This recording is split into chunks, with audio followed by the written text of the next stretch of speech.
All right, everybody. I am so excited to introduce you to some new friends that I feel like I've known a long time. Isn't that the best? People that you're friends with that you haven't met yet, but you're friends. I love that. So it's Karl and Laura Forehand. Welcome to Perspectives with Catherine Toon. Thank you. Thank you. It's an honor to be here. Yeah, I'm so excited. I've been following you kind of a little bit on the outskirts, not intentionally, but I kind of, it's a lot of times I'll have time to listen to partial things and then I'll want to get back and I'll never get back to it. Life is busy, probably for you guys too. But so much wisdom. You guys have served in the church and for decades, right? You guys were pastors for 20 years, was it? Yes. Yeah. There are lots of stories there. Yeah. Yes.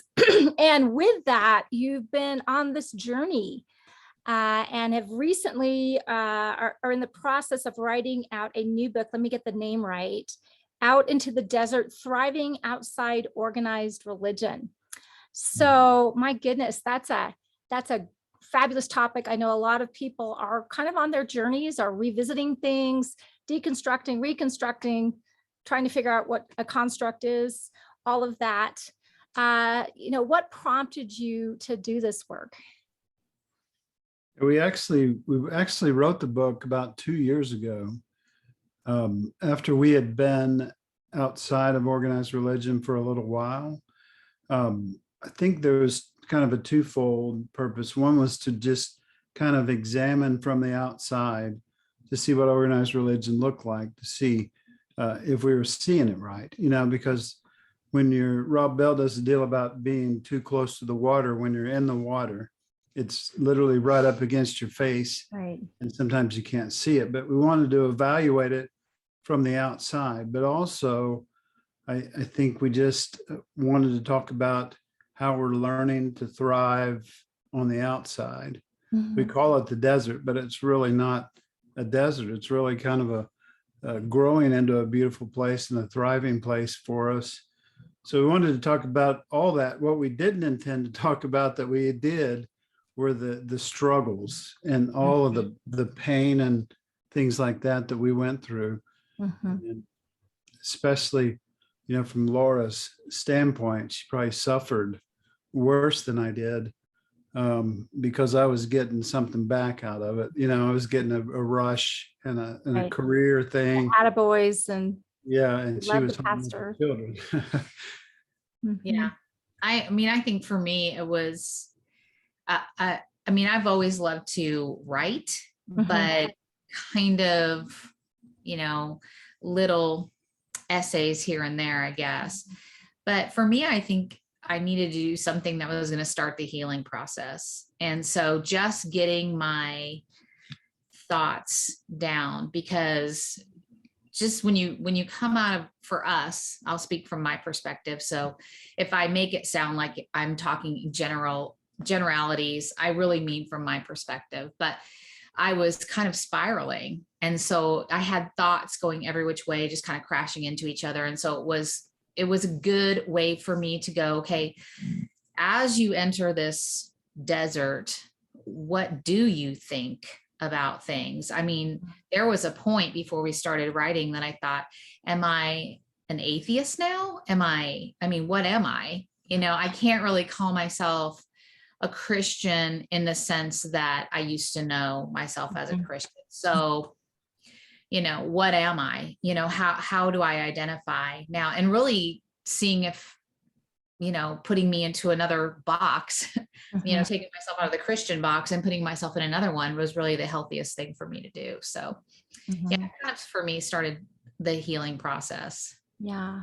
And, that speaks, and we were kind of chatting a little bit before, so much toxicity that we're starting to talk about and saying, this happened and you're not crazy and you're not alone.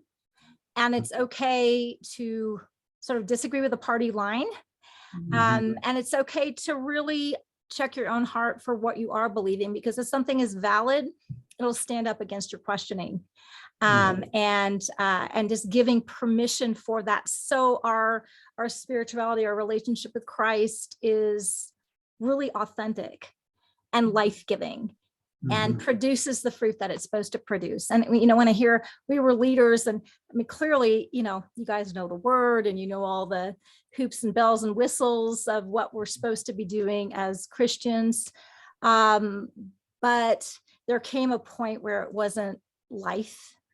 And then how do you admit that as a pastor, right? And then you have your livelihood attached to it. And we create these systems and organizations that are not life-giving for our people or for ourselves.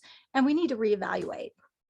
And really, like the pastors, realizing that tie that they do have, that livelihood that you were just talking about, because I think I emotionally detached from everything probably a year or two before he even was like, I'm done. And a lot of that, when we would have our conversations, about, I just don't know how much longer I can do this, he would always come back with, but it's how we it's how we're surviving. It's the way we are living in this house and the way we get our food and make our car payments and things like that. So in a way that's kind of, that's a little bit sad, I guess, that you almost get kind of stuck because that is your means of, providing. So yeah, that was a really good point. Did this place a strain on your marriage? Karl, you're like, we need to hold on. We've got a mortgage, we've got car payments, we have whatever we have, and we need to eat. And you're like, I am so done. And what did that do in your marriage as you were kind of maybe different places in the journey, or giving yourself permission to be where you're at versus where I need to perform because I need to provide? And that's a very, providing, it's a thing, it's important. And there's a recurring theme in the book. And it was a statement we got from Sarah Bessey. And it basically said, the church didn't have room for my grief. And so breaks my heart. None of that is intentional. No one goes into ministry or into a church saying, I hope we screw some people up. Right. But what happens is wounded people walk into a church, and wounded people hope they'll get better. And we promise that we'll help them get better. But 70% of the money, most of the time, goes to running the organization. And there's not time to help them. And about 10% of the money goes to projects like that. Try to help people. It might be project recovery or, some of those kind of things. But so not only that, wounded people also hurt other people. They wound each other. And then you have the clergy, and clergy, we said it all the time. Who would I tell? And there was never again time to stop. And so 20 years. So we're in ministry where Laura at first is alone with the kids while I'm trying to resurrect dying churches, right. And so there's that, but also the 20 years of me stuffing everything down instead of dealing with it, because no one had time for that. Yeah. And then I talk about in the Being book, where a few years out, once on the outside, when I was working with some sisters, some nuns that taught me this process of focusing and going inside. And when that opened up, it all came out at once. And I didn't know if we were going to stay together because it was so explosive. I had to get away from the house. I had to get away from Laura. And so we had that kind of damage. But then in January, when I had a stroke this year, we realized that how much healing we had done since 2016 in 6 years. Is that right? A, B, C, D, one, carry the two. Sure. What is it? That sounds right. 2016. Yeah, 6 years. Cheers. So in 6 years, not all at once and not by some miracle and not overnight, Mhm. we were able to do some shadow work, do Mhm. some counseling. Mhm. And the change has been great. We've been married 33 years now, but definitely there was an impact, you know, Yeah. and I would suggest almost every pastor is standing on that stage, Mhm. and she or he is the main person. They're the go-to person. Right. They're the one that everybody depends on. Right. Yet I would suggest all of them are wounded. I would A suggest that too. lot of them have mental illness, Mhm. Mhm. and they're trying to lead the rest of the wounded people, and nobody has any time Right. for grief, right? And so that was one of the things we could see once we got outside and started looking back in after some healing. So I don't even remember what question you asked. I don't know, whatever. It must have been a good one because that was a great answer. About our marriage. I mean, the wounds we carry impact. And, what's really interesting about that progression, because you finally reached a point for whatever reasons where you were able to connect with your own heart, the damage inside, and realize like, wow, I need work just for me, has an impact on your marriage. You guys wade through that. And then now you're reevaluating church, or reevaluating my whole kind of my calling and what that all looks like, and what spirituality, Christianity should look like. And how can we do that in the constructs of the church? Can we do in the constructs of the church? Is it okay to be outside of the church, so-called, as if God's not in the desert? Somehow it's a bare spot or something. He missed a spot. But and I mean, it's really interesting. And those are the, you have to be brave when you're doing that internal work, because it will revamp everything. But that's really what we want. That was kind of probably what you were kind of wanting from the church, in the church world, to begin with. And God went about a different route than, I mean, surprise, surprise, but I think that's amazing. What would you say to pastor's wife, both pastors? Because obviously, it's a leadership thing, but what would you say to someone kind of in that place? They're feeling, well, they're feeling the burnout, they're feeling the damage, they're feeling I can't possibly let go, this is my livelihood, my denomination will kick me out, yada yada, but they recognize something is resonating in them, and just practically, what would be helpful speaking to someone in that place? I mean, what would you Either say one of you. to a pastor? Like, I feel like for me, for pastors' wives, I think the biggest thing for me was, because you had mentioned this earlier, that you feel like you are the only one. You are alone. There's no one else that, and there's a lot of things, that probably, for my personality, led to that, me feeling that way. But it is a very isolating, very lonely existence, until you realize that there are some people out there that are questioning and are welcoming of your questioning. So I guess for me, I would want somebody to start there, a pastor's wife, if you will, if I was talking to a pastor's wife, to start there and to reach out to, like we have the Desert Sanctuary, or other there's other Facebook groups and things like that. And just, find some friends.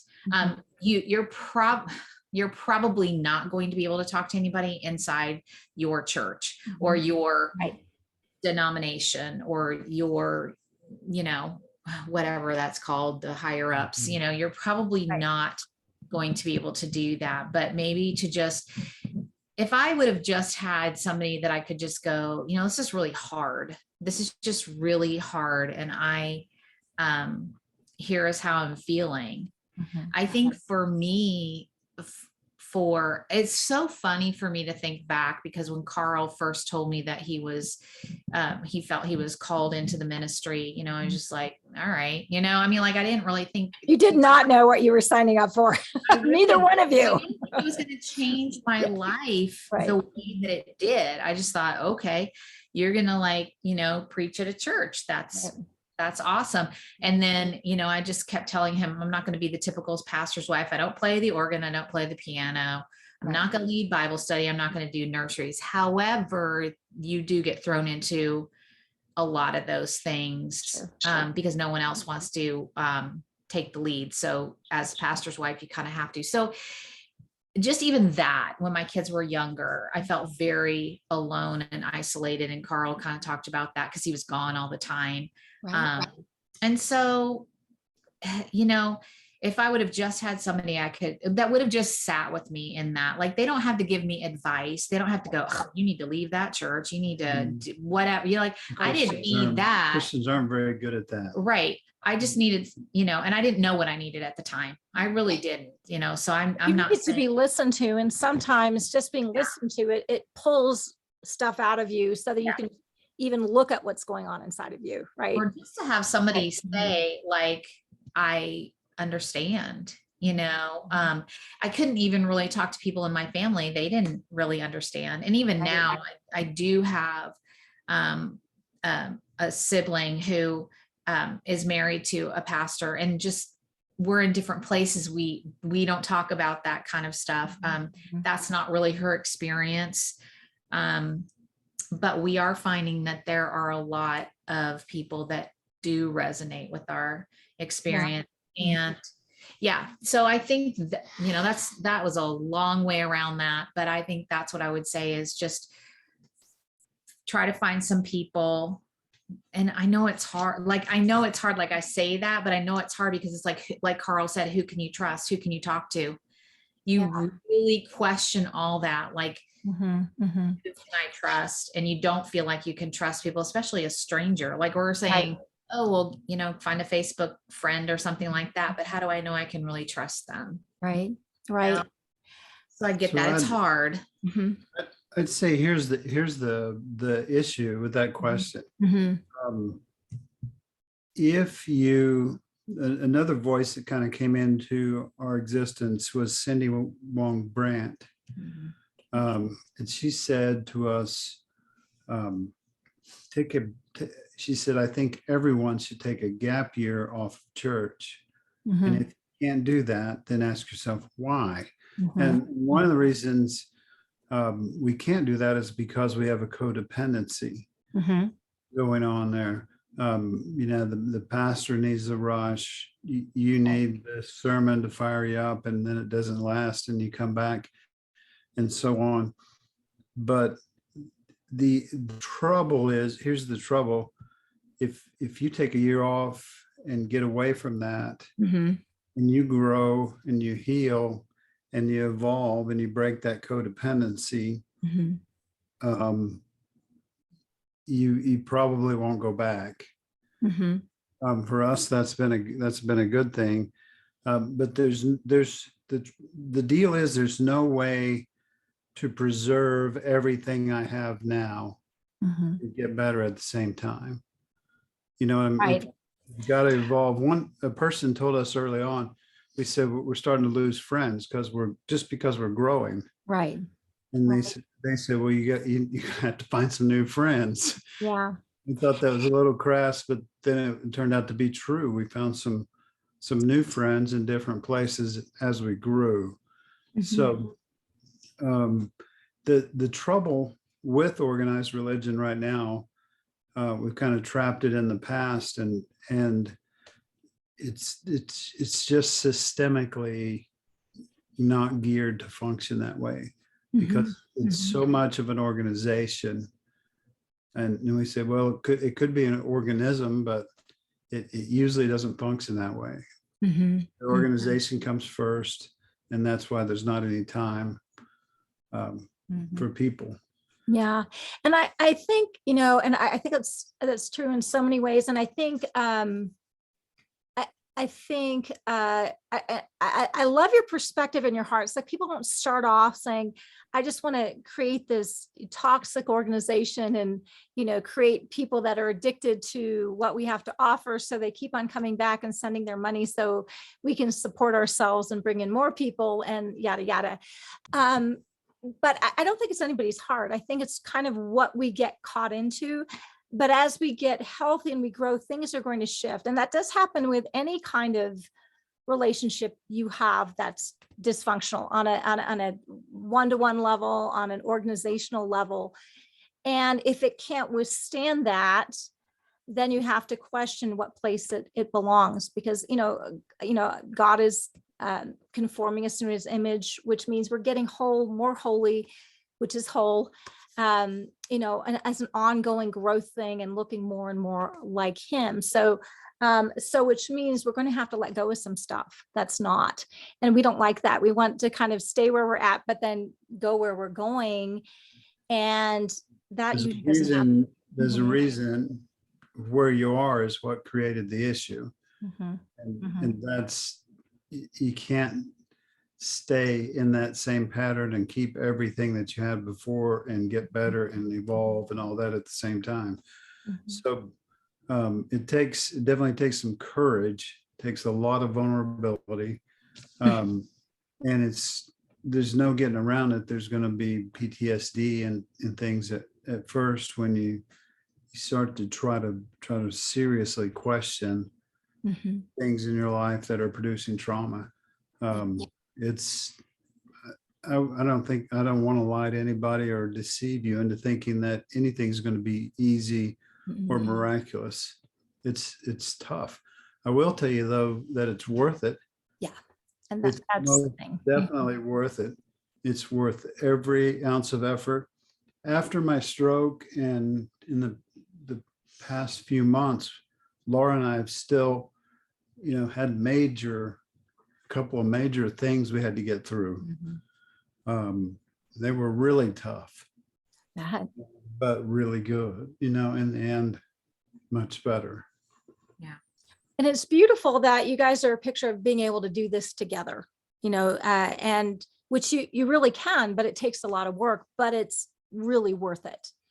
And that's really amazing. And it does require being brave. It does require questioning things that we thought were not to be questioned. And who said they were not supposed to be questioned, but what are some of the lessons that you've learned kind of in the desert? Well, I think my biggest lesson I've learned is I'm not alone. And the people that I've met here in the desert, like the genuine desert dwellers with me, there's no judgment. And I know that sounds very strange because I feel like that's what we've done in churches. At least that's been our experience. Right. We look at the other and how are they wrong because they're not like us, and how can we save them and all that other kind of stuff. But definitely feel like there are other people that are there in the desert that are willing to sit and listen. And I think one other thing for sure for me was I finally I'm finding my voice, because as a pastor's wife in our particular denomination, you were, seen and not heard. And there were just many times like people kind of wanted me to be their puppet to like tell Karl, like if they didn't like something he was doing, then I could use my voice to tell him, you need to do it this way because they don't like it. So, which I never would do that. Good for you. It was I'm not cooperating, just so you know. And then you set yourself up for isolation when you do that, because people stop talking to you and they won't tell you why. They just stop talking to you. And so that when I say it was very lonely and isolating, yes, but I will say that the desert has not been that. It's helped me find my voice. It's also like, it's vast and beautiful, and things do grow in the desert. And I think that's what I love about it. I think, you know, we're almost trained, maybe subconsciously, in churches, that, you know, that's the barren wasteland. That's the desert. You don't want to go there.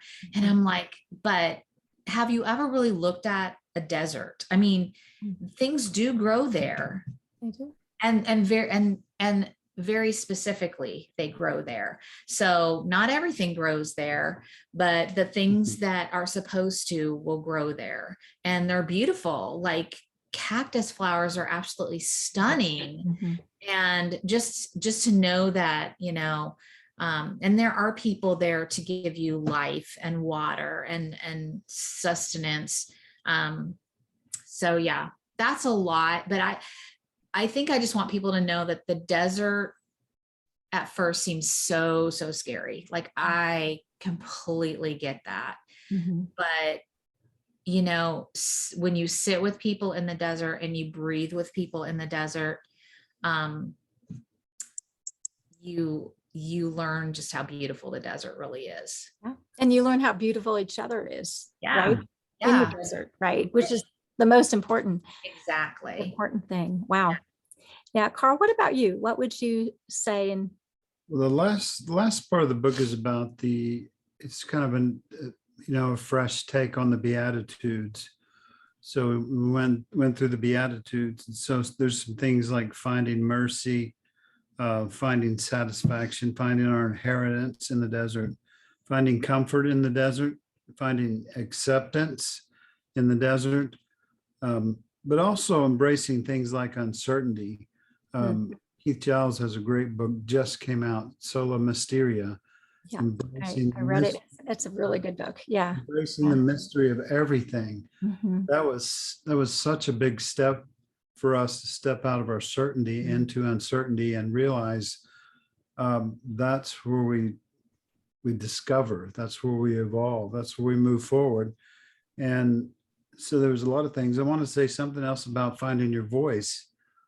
We found community in the desert also, but as a pastor, I thought I had a voice because I got to speak every week, right? I got to speak all the time. But what I discovered after some contemplation is that mainly I said what people would accept.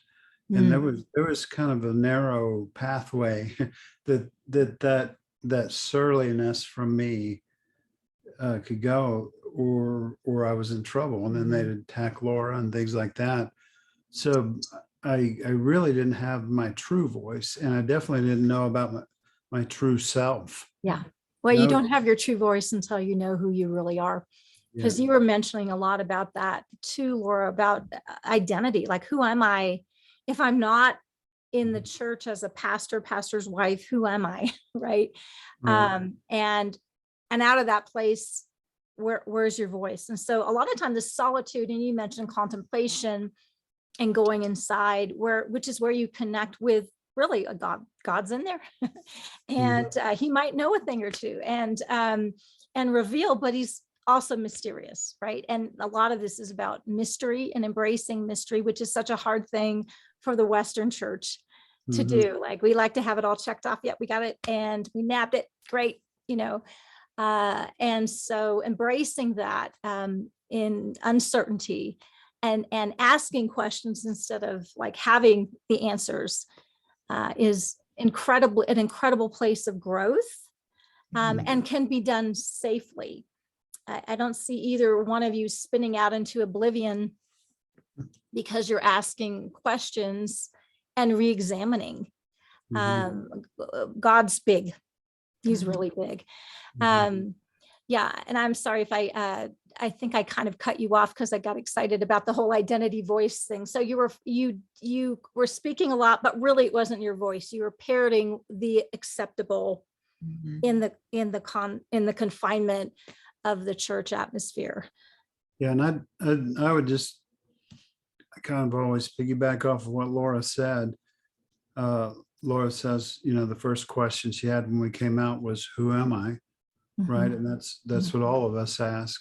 Right. But that's the right question, because when you discover that, when you go into, we were kind of taught not to do that, don't trust your emotions, don't trust yourself.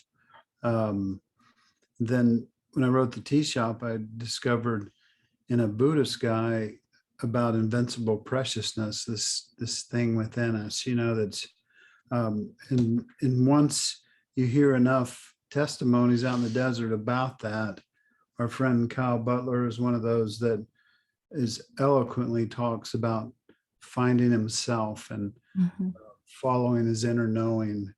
And when you get there, then we can be what I hear so many people talking about. We can be authentic. Right. I can be an authentic person for once in my life. And when I'm present with that, so I say be where you are and be who you are. Be present and be authentic. And when we do that, we find peace in the desert. That's the very last chapter, I think. Next to the last chapter is finding peace in the desert. And isn't that what we want? I mean, it's kind of interesting because God is really interested in the authentic, right? And like who are, and so he'll be digging. And that's why so much of the time when he engages with us, he's asking questions. It's not like he's confused and needs your help trying to figure it out. It's that we're confused. We don't know who we are. We don't know what we really believe. And we're afraid if we ask the questions, somehow we're going to be out in the hinterland somewhere, spinning off in eternal conscious torment or something like that. But God is engaging with the authentic, and that's where our preciousness come from, right? That's why we're precious, is that we're his, and there's room to explore what that is. What is that? And and we're able to track with sort of who we are in eternity as an eternal being. And it's amazing. And that is where life is. If you've got to play like you're someone else, there's no life there. Like, look at my puppet. I'll have my own puppet engage with your puppet, and we'll have some sort of pseudo relationship. There's no life there. Right. And I think we found that too when we actually did finally leave the church. There was no one that really came alongside with us. I mean, I can count literally on one hand the number of people from the 3 churches that we had that actually still stay in contact with us, check on us, that kind of stuff. So it's interesting. Really hard. That's really, and I think that's a lot of people's stories. Sorry, go ahead. No, I was going to say, but I think that goes back to what you were saying, that if those relationships aren't authentic, they're not gonna withstand, the changes that come when the questions come. Yeah. And because, typically they're scared, because we may be going down a slippery slope. And there's in my opinion, there's a major confusion, and Keith kind of addresses it in that book we were talking about. He said the opposite of faith is certainty. So when what we tend to do in religion is we tend to say, okay, I'm wondering about God, and I'm trying to find answers. Then we find what we think are the answers, and we draw a circle around it. And when we draw that circle around, it was a doctrinal statement or a creed or whatever, and that stops us. You mentioned that a few minutes ago. That stops us from growing, stops us from expanding, and then we determine how we need to be to fit into that system, that organization. And when we do that, like you guys were just talking about, that's what we become as kind of codependent people playing roles in that system. I had a stroke this year, so I can't say, everything's been fun and a tiptoe through the tulips and those kind of things. But in most measurable ways, it's so much better because we're growing, expanding, moving forward, living our lives authentically is awesome. Oh. That's amazing. I love that. I hate the stroke. I'm sorry about that. I'm glad things you're doing better with that. I hadn't been tracking, so I apologize for not having been sensitive to that, but that's a really big deal. But outside of that, things are you're growing, and that's great. And you're finding authentic community, which is beautiful. You know, I personally think Jesus is the most authentic person there is. God is always himself, whether we're, you know, trying to stick him in boxes or not. He just won't. He's not playing. and he doesn't want to play with a non-version of you either, with what we're trying to present to him as what we think's acceptable, because we're already accepted. And so and there's no life there.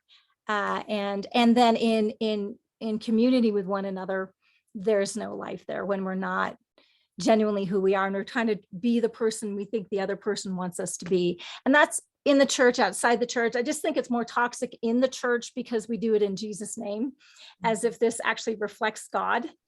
And then if, you know, and if we're not doing that, then somehow there's a divine wrath attached to it or something.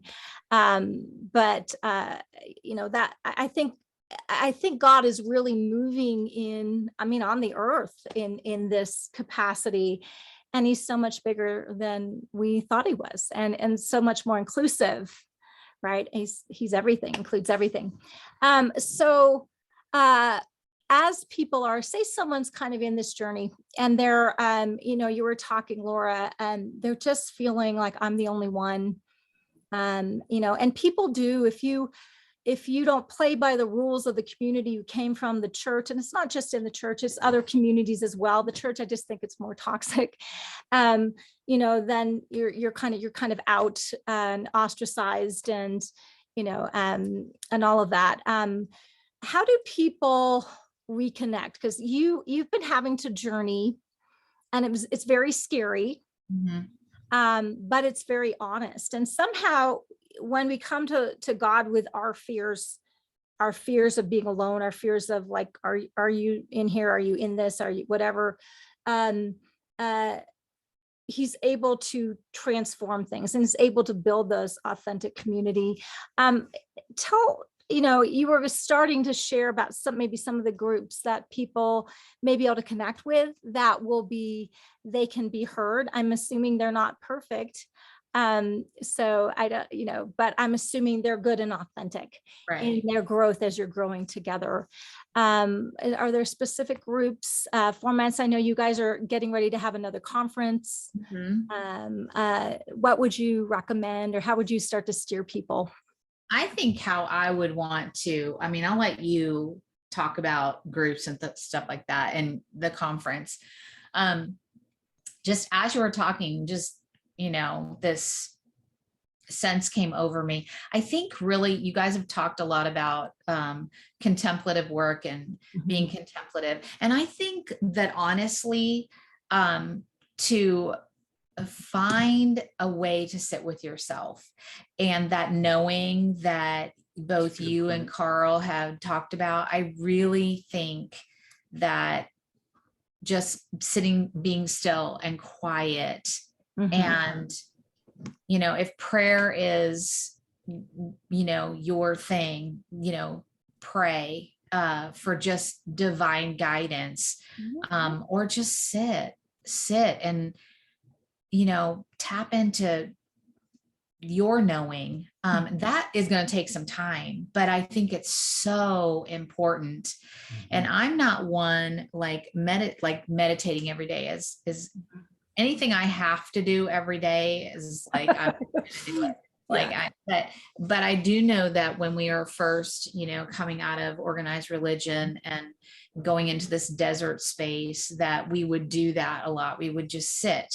And typically I found that I just need to sit by myself. Sometimes we would sit and listen to something and close our eyes or whatever, but there were a lot of times where I just needed to sit by myself. And if I thought about nothing, I thought about nothing, you know, but just, and I feel like, you know, I don't want this to sound like we've come to the end of our journey and, everything is, I feel like we're a work in progress, and I'm okay with that. Like I think that is the ideal. Like, yeah. if the end point is, being conformed to the image of Christ, where we're that authentic and 100% all that, yeah, then I think we can stop. But I'll let you know when I get there. Right. Don't hold your breath. Right. Because the journey is what makes it right. amazing. Yeah. And I think too that, there's still, and I think it's important, like if you're, if you say you and your spouse are, on this journey together, you're probably not going to be in the same place as at the same time. Like, I'm not even sure we're in the same place right now. And that's okay. And I think that was like probably my biggest, like, shoulders started to relax and everything, is realizing that like from Karl, I'm going to get that unconditional love. I may still be questioning a lot of things, like, who is God? What do I want to think about this, divine essence, my spirituality? He may be more solid in that. And whereas I'm still having lots of questions, and it's still so much of a mystery to me, but that's okay. And so, but if you can't, if you don't have somebody that you're able to journey with, I mean, I think that's where Karl can come in and maybe talk about some of the things that are out there for people. So I'm gonna let you kind of take over there.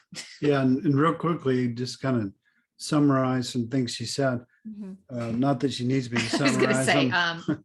excuse me. But I want to agree with that step one is to learn to be with yourself. And there's a process called centering prayer, where you don't pray anything. You just sit. And learning to do that may be step one, that I learned to be with myself. I'd say, second of all, realize the community you already have, that you have work community, you have family community, you have a community. If you've been going to church, you have a community you've been leaving to go to be with your faux community in the church. There's an extra community around you. For the past 2 months, we've been doing a farmer's market to sell my novel, and we met quite a few people that have lived in our little small town here that we didn't even know. So you have community that lives near you. We're kind of introverted, really, in real life, but find the community in those different places that you already have. But then also online, you're going to start to meet people that have similar interests, that are at the same place in the journey that you are. And you don't need a clergy or someone special to monitor that. Right. You just need to make that connection. Be a little vulnerable and be brave and do that. But then you'll find, like in groups like the Desert Sanctuary, which is our group, we're doing Leaning Forward in August. August 15th. August 15th. And Choir, QUOIR, is my publisher, and they are revamping right now, and they're going to have lots of things like that in the future, and gatherings kind of around the country. But one thing we want to avoid that is like the plague to people, the ex-pastors I associate with. When people start talking about, okay, what are our belief systems? Let's start writing this down. Let's start organizing. Another. We don't want to just create another organization like that. So allow yourself to be there where you're still discovering. And as you grow and evolve, you will need different friends. Some even of the pastors and authors that kind of started a lot of this stuff of people questioning their faith, some of them dove back into churches. And they're not at the same place we are anymore, so it's not our community, and that's okay, right? It's interesting, because I do think God is so big that, there's you have to question, and you have to grow. One of the things I kind of wanted to sort of prepare people as they sit with themselves or whatever, um, um, sometimes with that, because we tend to bury pain and bury issues. And so a lot of times the busyness we have, and when we can do it in Jesus' name, to medicate pain or to cover pain or whatever, sometimes those things will come up. And my recommendation is let it come up. And if you need help with it, get help with it, but it's in there. It's in there. You'll never get to peace by squelching it. It's got to come up. But there are things in it. As you come up, you get to discover who God really made you to be and who God is inside, and getting to know him more. Not that you're putting confines, but you're getting to know he's like as bigger than the cosmos, bigger than the sum of his parts or all that, and so that's a joyous discovery. But I did want to kind of warn people, it's not like instant nirvana, it's not like instant peace. It is, you're going to have to deal with the stuff that's kind of in there, because you're a human being in a fallen world. And we've all, got hurt in the church, and we all got hurt outside the church. I've gotten hurt multiple ways. Pick a card, any card, and probably so have you. But this whole journey within the constructs of, church, or do we do church? What is church? What do I really believe? Who is God? Who is all this kind of stuff? These are great questions, and will lead to growth. And I personally believe God is big enough to handle it. Like, he's just not freaking out. Yeah, you will. So what is unfelt is unchanged. And when it's felt, it changes. So, or say that however you want, you could say the unaddressed or the Exposed, maybe. healed. It stays the same. And you're exactly right. Once you open that up, you're going to encounter darkness, you can encounter shadow and things like that. We've found a wonderful process called focusing, where it's simply to say, a part of me feels, this is where I feel it. And once you begin to do that, then those parts of you that are trying to speak to you are able to be healed. And we call it shifting. It shifts. And it's something that's kind of resolved itself. Finally, it's that 5-year-old boy inside me that is still trying to heal. There are some processes out there like that that we can point you to, and people that can help you with that. For sure. Yeah, absolutely. I do a lot of coaching, so this is kind of my wheelhouse. And I love it in the church, and I love it outside the church. We just need it as human beings. Life's tough.